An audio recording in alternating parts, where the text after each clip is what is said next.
focus a lot on cognition, cognitive health, also women's health and hormones, and I work a lot with menopausal women, peri and postmenopausal women, and so I would say those are probably two really large areas of focus.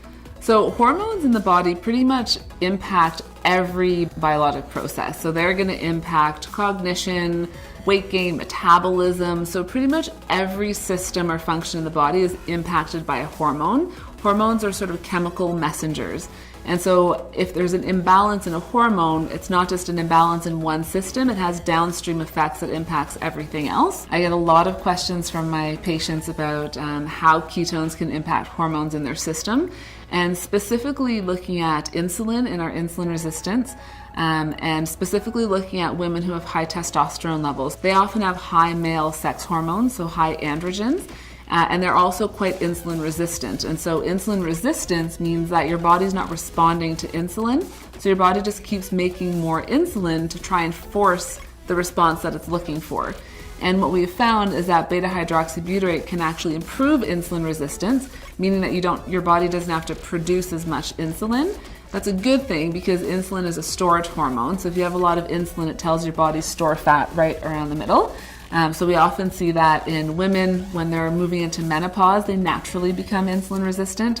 So all of a sudden they're doing everything they used to do, but they can't lose weight.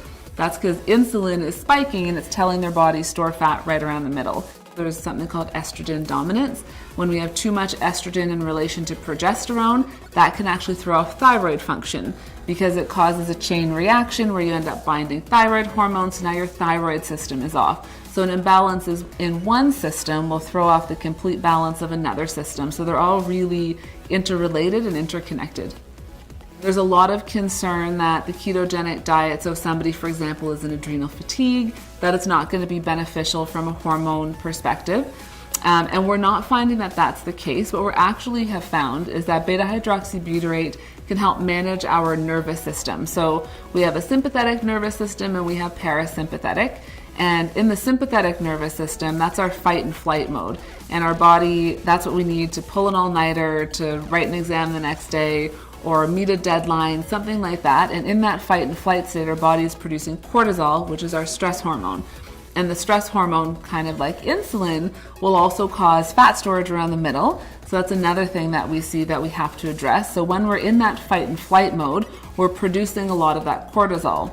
And so this is also where we see things like insomnia. So we need to transition from sympathetic to parasympathetic, which is that calm nervous system. And what we have found is that beta hydroxybutyrate can actually help maintain the balance between sympathetic and parasympathetic, and actually encourages that parasympathetic or the calm state. And in that calm state, we're not pushing cortisol, our stress hormone, and we're not in that sort of fight or flight state. It calms the nervous system down, will calm the cortisol levels as well.